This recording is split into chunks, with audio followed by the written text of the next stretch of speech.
đành lòng sao hỏi em, rượu hồng qua kết nối, thuyền rong qua bến sông, cô ba đành quên rồi người ơi.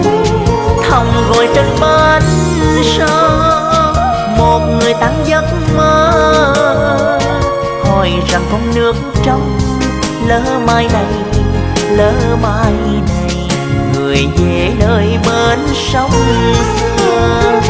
Chiều chiều tôi nhớ mong, giọt lệ vuốt áo nâu, cuộc đời bệnh luôn rao, cô ba về nơi nhà giàu sang. Chuyện tình tôi trái ngang, giờ buồn trên bến sông, dòng tiền giăng sóng xô, lỡ mai này, lỡ mai này, còn gọi hai tiếng